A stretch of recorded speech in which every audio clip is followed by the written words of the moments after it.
Welcome to the When We Are Brave podcast. What an exciting episode this is to celebrate bravery of motherhood. I would love to introduce to you the most amazing, incredible, and inspiring women in my life that I am absolutely thrilled to share with you today. I have with us my beautiful and dearest friend, Cassandra Quinlan, my other beautiful and dearest friend, Emma Hartridge, and my mum, Diane Elliott. Hello. Hello. Hello. Hi, Tiff. Very Hi, excited to be here. What an So- introduction.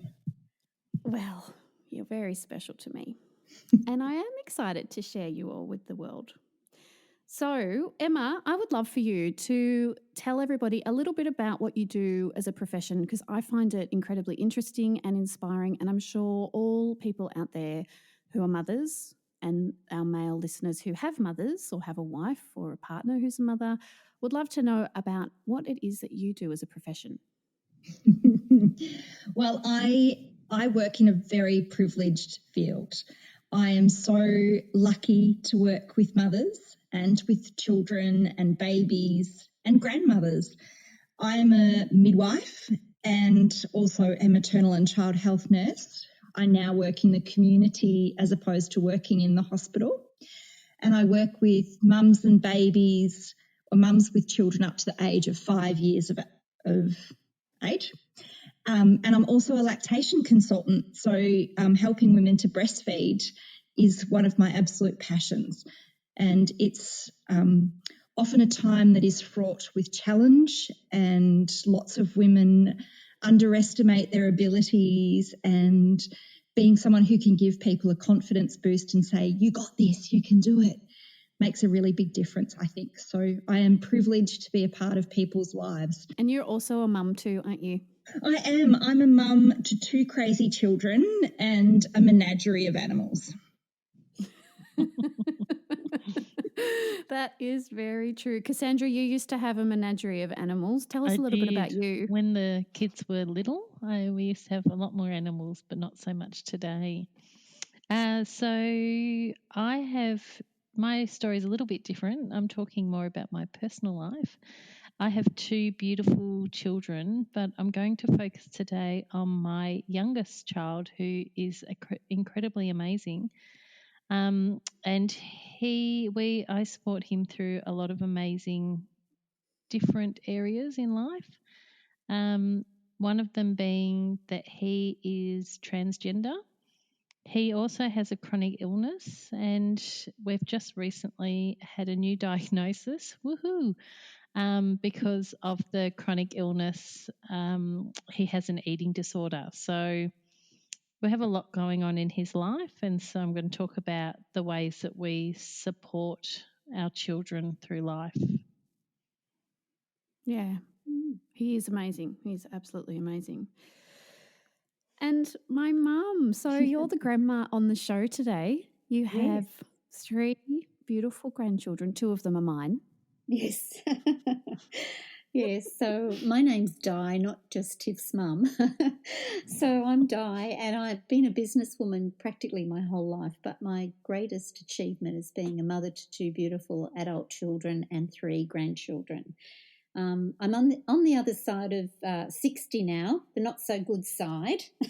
So I tend to reflect back to when the children were younger, and I feel very privileged to have been a mum. I think being a mum is the bravest thing that any woman can do. Yeah, I agree. And that's why we, yeah. Mm-hmm. When my mum had me, mum and dad were in Melbourne, and I'm now back in the homeland because I am back in Melbourne, but they'd moved from Sydney to Melbourne, and mum was completely alone and found out she was pregnant. That must have been really hard, mum, to not have any community, no parents, no friends. You had no one, did you? You didn't know a soul. No, not a soul. We just moved there, and I went to the doctors for a virus, and they said, well, we're very sorry, but it's no virus. You're 3 months pregnant. And it was the last thing I expected. I never thought I'd have children. I was in my late 20s, and we'd never tried to have children, didn't think it was going to happen. And it was pretty scary, but I didn't know anything about young children. I was the youngest in our whole family, so I'd never seen any little siblings or cousins growing up. And no one had ever talked to me about babies or children, so I was in oblivion. I had no idea what it was to have a child. And I think that was a bit of saving's grace, because if I'd known then what I know now, I probably would have panicked, not having anybody there to support me.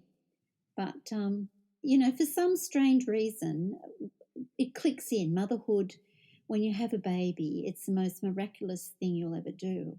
And motherhood just clicks in, and you seem to know what to do, and you trust your instincts. And I did have the help of one very good matronly type nurse in Box Hill Hospital. She was like a sergeant major, very regimented, and that helped me a lot. So I got through it. Yeah. Emma, do you find with your clients or your patients that you see, both the mothers and the children, how do you find the importance of community and support around them and their needs?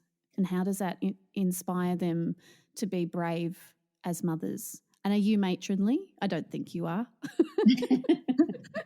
I think, Tiff, that I've become slightly more matronly in the last 5 years. And I'm very bossy, very nursey, very bossy, but I think it's loving bossy. And I try not to be, but there will be people who hear this who will disagree. I think being part of a community is really amazing if that's what you have around you.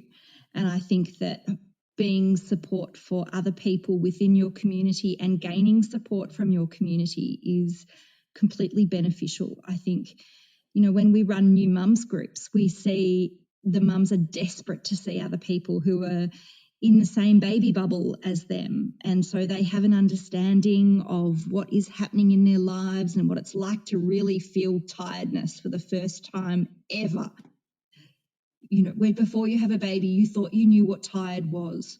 But then after you've had a 6-week-old baby who's kept you up every night, you've had no more than an hour at a time of sleep for 6 weeks, then you really know what tiredness is. And I think that when you have an understanding that there are other people who are going through that at the same time, that's really important to you, feeling like you're not alone. But there are so many women who don't have a community around them, and doing motherhood or being a mother in isolation is really difficult. And a lot of the clients I see, I tend to work with the vulnerable mums and the vulnerable children who we categorise as at risk, so at risk of vulnerability. That tends to be mums who are potentially teenage mums, or mums using drugs, or mums with severe psychiatric illnesses, or significant family violence, or mums and parents who are parenting who have a disability themselves. And so I tend to see that group of mums, and they are all incredibly brave women who often find themselves pretty ostracised from the regular mums group. And, I'd like to think that I'm an advocate for the mum who is a different kind of mum, who is just doing her best on any given day. And for many of us, we would see the high achieving mums who are, able to get up and put makeup on every day and go to the shops and go for coffee and go to playgroup and do all of that sort of stuff. Some of the mums I see would be really lucky to achieve that once a year. They are struggling, and it's really tough. And I think we also need to include those mums that are doing it really hard in our thoughts when we think about motherhood and bravery, because they're kind of a missed part of the community. Are there support groups for those people who are needing those extra interactions with other mums? I think you run some playgroups and things, don't you? Yeah. So we run a teenage mums playgroup, which is actually really beautifully frequented by a great group of teenage mums and their babies who are now ranging up to the age of about 4. and we have some brand new babies who attend that playgroup, and it's just beautiful to see the mums interact with each other and support each other. And then there's other groups who really struggle to even get out of the house to attend a playgroup at all. And, you know, for them, sometimes being the best mum they can be on any day is actually providing a meal for their children or getting them to kinder. Yeah, definitely. Now, how can we as a community help those mums to feel brave, to feel empowered, to let them know that they really are doing their best? You know what? When they're in the supermarket and you see a toddler having a tanty, you just can give that mum a smile and say, it's a tough life being a mum. And, you know, little things like that where we smile at each other, we give each other that knowing wink of motherhood, and just a little, I'm there with you. It's a hard gig, this motherhood. You know, some little supportive comment, because most of the time mums are pretty self-critical. All mums are self-critical, and they often feel that they're being judged. And, you know, if you can make someone feel more positive about how they're, you know, having a day and, you know, what you're thinking about them, and just be kind to every other mum. I think that that's super important. Really good advice, Emma. Cassandra, tell me about the importance of community with raising a transgender child. Yeah, so community is really important. We have quite a large community that's not necessarily our family community. It extends into the wider community, and that includes doctors and specialists and community groups and those sorts of things. So Grayson is the name of my 16-year-old son, and he attends a Headspace youth group, LGBT group, and that's been an amazing support. That's actually where he sort of started his journey about 4 years ago. We access the Royal Children's Hospital gender clinic, which is an amazing support. We have psychologists, dietitians, all sorts of people. The local high school is fantastic as well. And so we have a lot of parts of the community. I think that's what Emma was talking about, that, you know, we have so many people that feel like they're alone and they don't have support from family. But there are other services out there where you can access these things, and they are a huge benefit, and they do make you feel not so alone when you initially think that you are, and that how are you going to get through all of this, because it can be quite overwhelming to start with. Yeah, it absolutely can be. Are there support groups as well for parents to go through the transition as well? It's been a huge part of the journey. Yeah, so there's a number of support groups. It's funny how sometimes you sort of need to judge how much your brain can cope with and what sort of capacity you have emotionally for these things. At the moment, I have sent an email and I've looked up the information online, but I haven't been brave enough to attend those places. I've thought in my head that I think it's probably going to be a bit too overwhelming, but it's on my list of things to do. So I think that's another thing that people need to remember, that you need to go at your own pace and do what works for your family. And that's what we're doing at the moment. That is amazing. I constantly am in awe at your ability to be so incredibly open and loving and accepting. I think that the biggest challenge with a lot of kids who are going through the sort of stuff that Gray's been going through, there's a lot of parents just don't accept their children, and that must be so incredibly hard. And now, instead of seeing a little girl that was very much the recluse, wasn't loving, cute kid, smart as anything, but just never really came out of her shell. Mm. And then transitioned into Grayson. And now you have this incredible, confident, loving, kind and open child.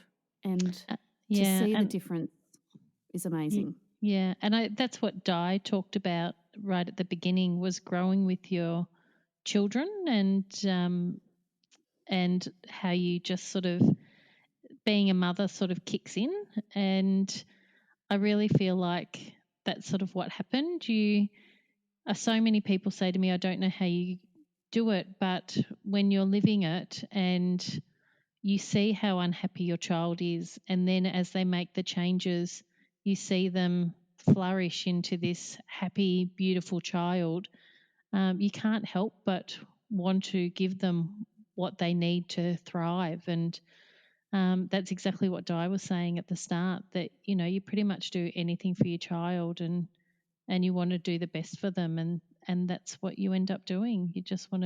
You end up trying to go with the flow so that you can give your child what they need and have a loving life. Yeah, that's what we all want, isn't it? As mums, we want our children to be happy. And sometimes it takes a lot of bravery to be happy. Sometimes it's tough. There's things going on in your life.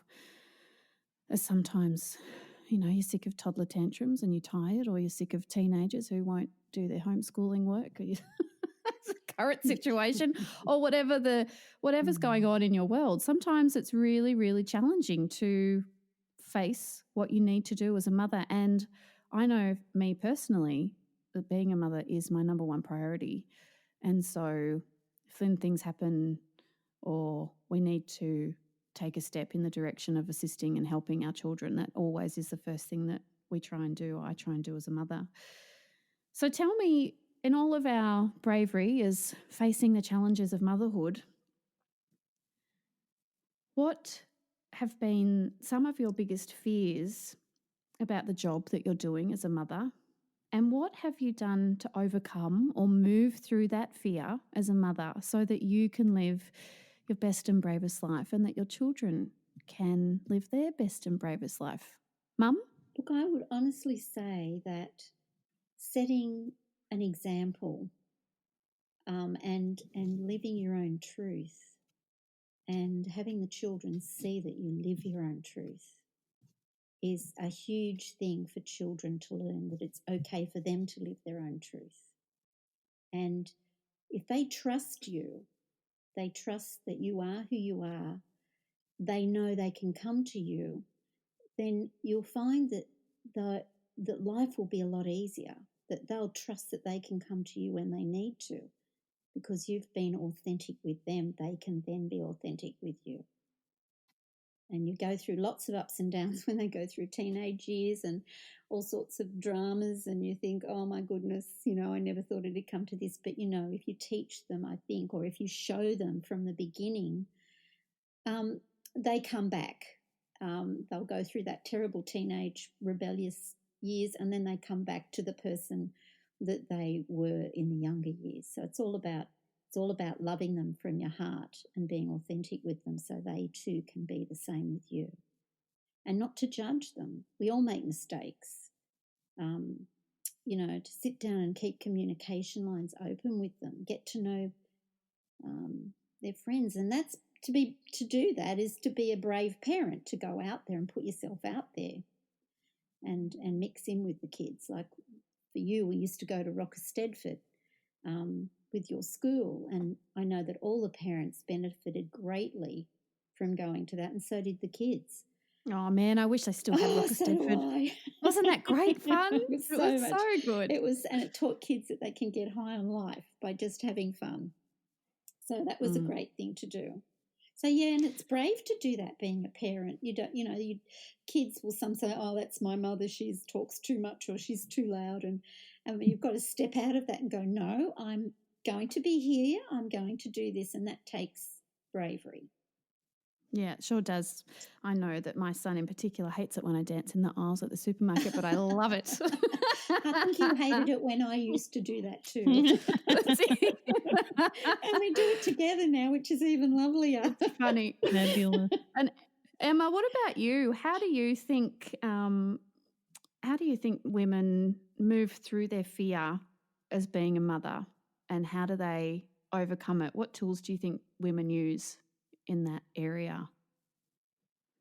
I think one of the things that I always try to reinforce to the mums that I see in my work is that they just need to trust themselves.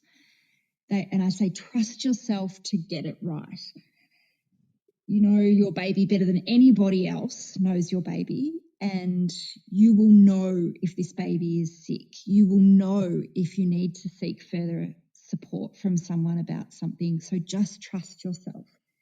The other thing I really encourage my mums to recognise is that it's a tough gig. It's a really tough gig, and we can only do our best on any given day. And some days my best is being a really super high achieving mum. Doesn't happen very often, but occasionally.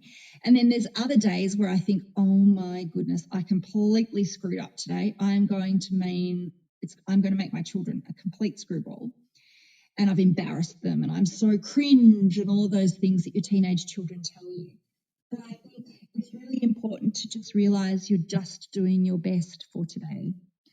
And the other thing I really encourage my mums to do is to absolutely not compare themselves to any other mums, because we all need to recognise that we are all living life in very different circumstances, and we are each raising a very different child to other people.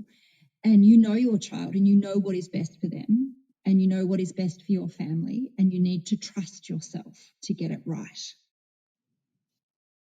Yes, that is absolutely amazing advice. We all have to trust ourselves. It can be really hard to do, but it's something that we need to work more on as mothers. Cassandra, tell me about how, there must have been a lot of fear around Gray and what was going to happen.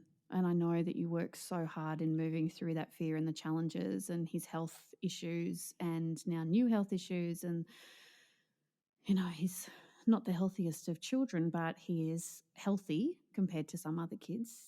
Very true. Yeah.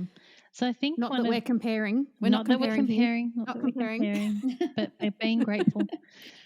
I think one of the things that I've had to learn, which I think we all try and do it a bit, but I've really had to expand on that a lot more, is as we get older, we all we do get stuck in our ways. And what I have learned from Grayson is that I can't do that. I can't be stuck in all those ways, because Grayson needs people that can be flexible and open minded and can change.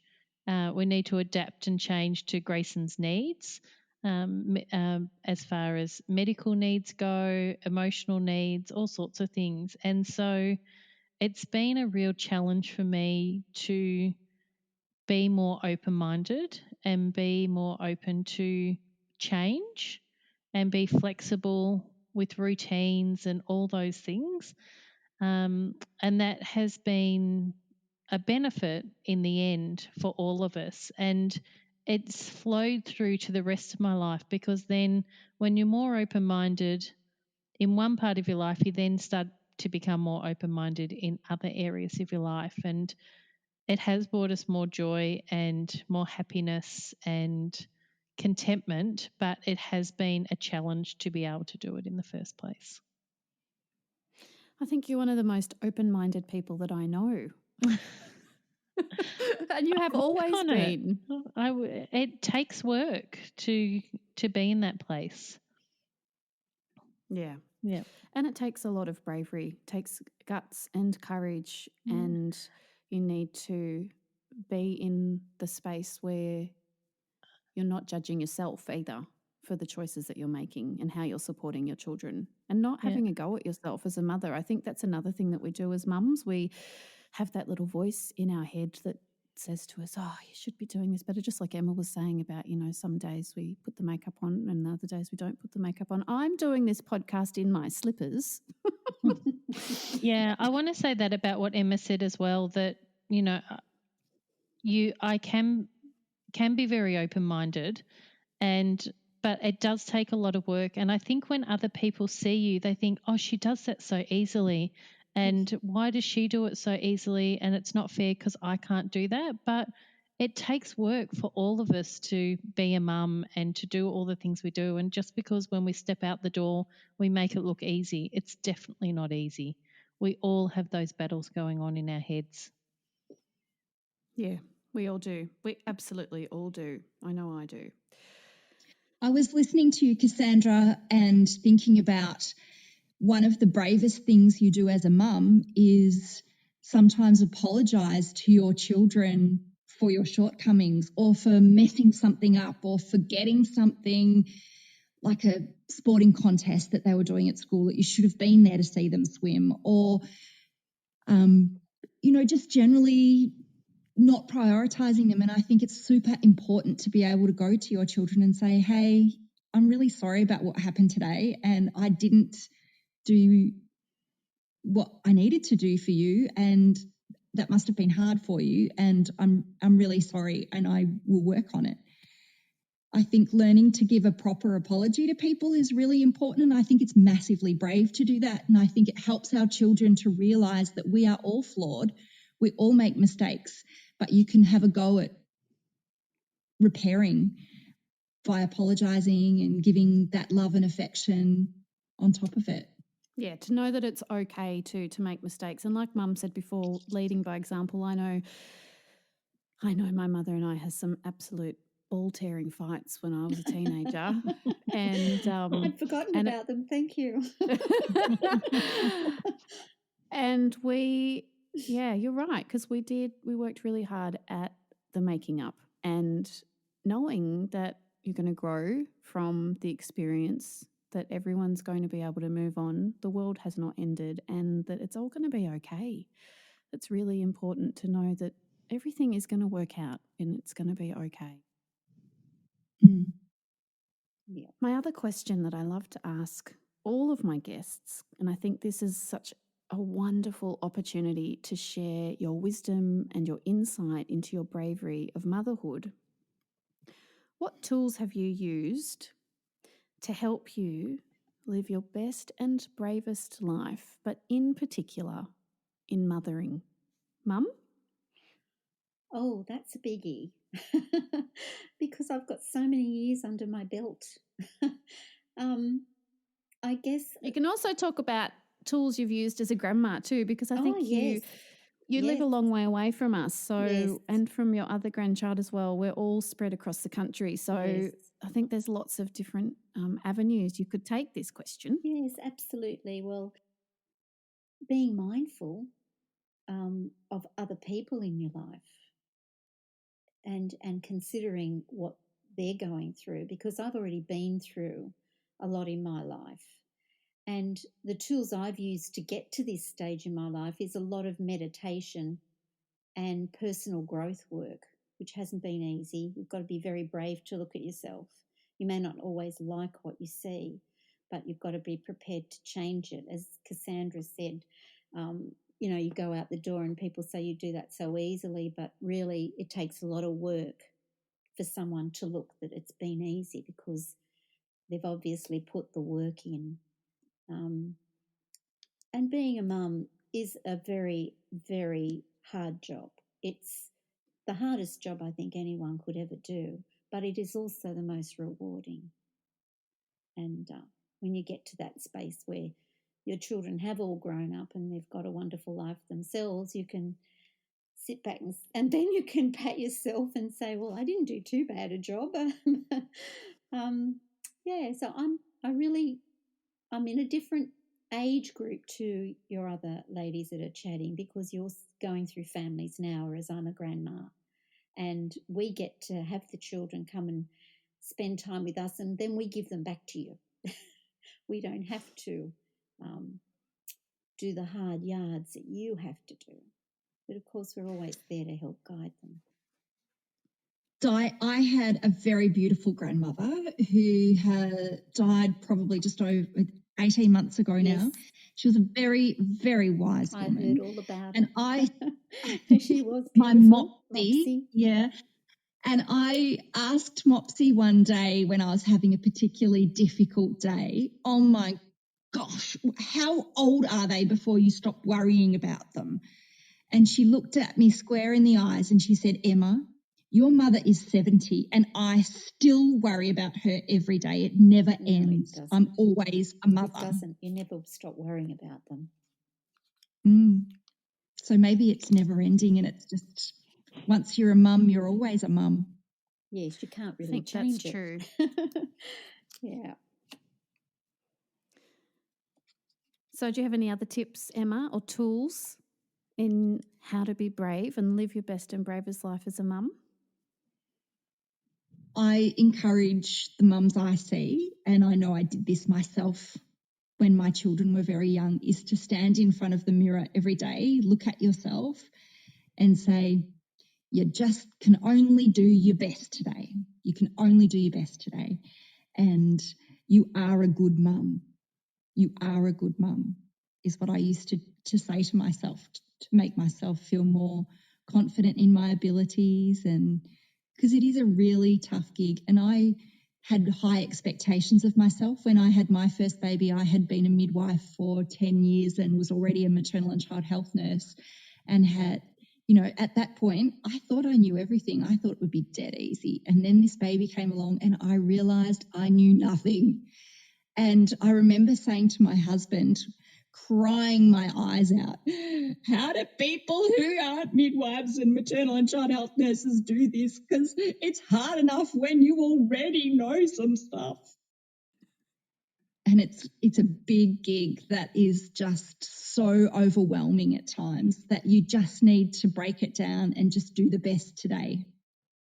Small steps. Don't overthink. I have to agree with that, Emma, because I had Tiffany on my own for about 6 or 9 months, and her dad would go away for work, and I had no car, no support system, and so you just went through. I just took it a day at a time. Each day was a new day, and you just are able to do that, and it is hard. And I feel for the younger women today. It was much different back when Tiff was born. It wasn't really expected to go to play groups or socialise that much. You'd see your neighbours, but it is hard, and my heart goes out to a lot of the mums that are on their own today. I meet a lot of them through my work, through what I produce, my balms. They have children with skin problems, and they come to me and they end up telling me their stories, and I do sit there and listen to them. I think listening's a really big, helpful thing to do to someone who isn't coping well. So being a good listener is important.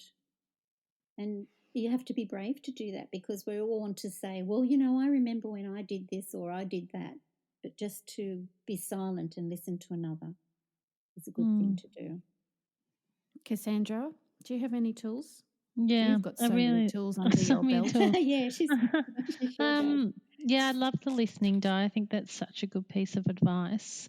I'd also say for mothers that are struggling that, that often they feel like, and I know that I touched on this earlier, that I felt like, sometimes I'm a bit too overwhelmed to reach out because it just looks too big and scary. But this day with technology, you can reach out through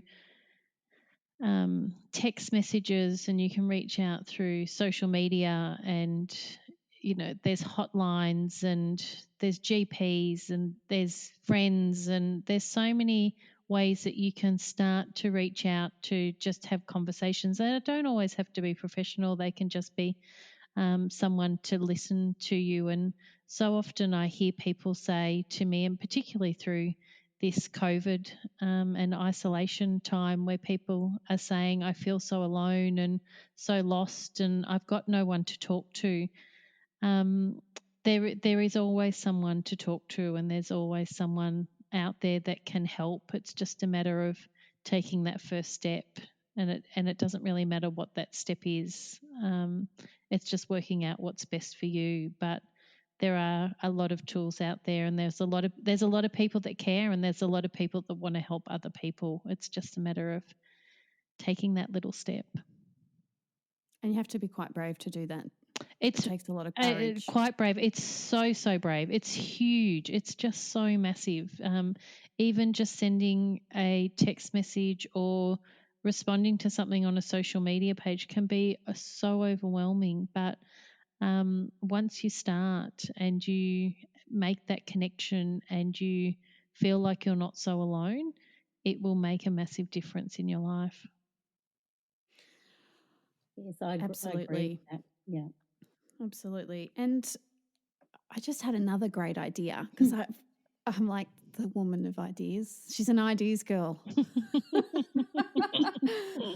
What's something that we could do, or other people or our listeners can do, to celebrate their own motherhood or their own mothers for this Mother's Day? We can't go and have high tea with mum. We can't take her out for lunch. We can't. There's lots of can'ts going on. We can't give her a hug. But what could we do? I've been thinking about this, and I often think about it too because mum's far away, aren't you, mum? You're Yes. many, many days drive to get to each other, or a plane trip, and that's certainly not happening right now. I was thinking what would be lovely to celebrate our mothers and ourselves would be to do a shout out on social media or ring your mum if you haven't spoken to her in a while. Send some flowers. Yes. There's some beautiful hampers as well that you can get delivered to your mum. Yep. I was also thinking about, I don't want to give too much away because she's on this podcast, so I can't give out too many ideas. Yeah. I know, the surprise is the cat's out of the bag. So I was also thinking of, I heard this really great concept the other day. People are being very ingenious with their ideas on how they can connect through this whole isolation situation. And they were doing a trivia. They were doing a trivia board game. I can't remember what trivia board game it was, but that's not important. They were doing a trivia board game on Zoom. Another family were doing a Cards of Humanity game on Zoom. And I thought, well, we can't be with our mums, how can we utilise technology? So just think a little bit outside of the square and be inventive. Sing her a song, write her a card, send her a letter, send her a text message, do a video, whatever you can think of, but something to celebrate your mum and let her know that you really appreciate all the things that she's gone through, the hard times, the good times, and know that that appreciation is there. I think everyone needs to hear that once in a while. Amazing. Tiff, I also at the same time like to show appreciation to the other mums around me who support me in my mothering. And I think acknowledging them is always really important. You know, I've got You just want me to send you flowers. yeah. You know, I've got friends that we got pregnant at the same time. You know, we've done all of these life's milestones together along the way, and we've shared every step of the way. And it's been such a privilege to mother alongside people who listen to you, you listen to them, you share ideas. And I think that acknowledging all of the mums in your world and people who support you being a mum is super important. So it's not just about the mums, because there's lots of people who don't have a mum in their life. And, you know, acknowledging other people is super important. And sometimes it might be if you were raised by a dad, it might be giving your dad, a super beautiful acknowledgement on Mother's Day. Yeah, perfect. That is a perfect point. I love that. It's so true. And it comes back around to what we're talking about, the importance of community around us as we raise our children. And it takes a village sometimes to raise a child. and we're very lucky to have that. So if you are needing support out there, there's lots of different avenues to get all different forms of help. And as Cassandra said, there is always someone out there who is willing to listen to you. So, in light of how wonderful you all are, I want to say thank you so much for being on the When We Are Brave podcast. What an exciting episode. I hope that you've enjoyed being here. It's Yes, been thank wonderful. you. Thank you. Yeah, it's lovely, Tiff. Thank you so much for inviting me. Yes, thank That you, is my darling. It was pleasure. wonderful. That's my pleasure. And my best friend doing it for me. Thank you, You're darling. all my best friends. Every single one of you on here. Aren't I lucky? Aren't I? Yes, yes, Hey, Very Tiff, can I do a blessed. shout out to my mum? Happy Mother's Day, Mum. I love yes, you. I should do the same. Happy Mother's Day to my mum too. Yes. Happy Mother's Day to all the wonderful mothers out there. You are appreciated and you are doing an amazing job. So, my friends, be brave and live your best and bravest life.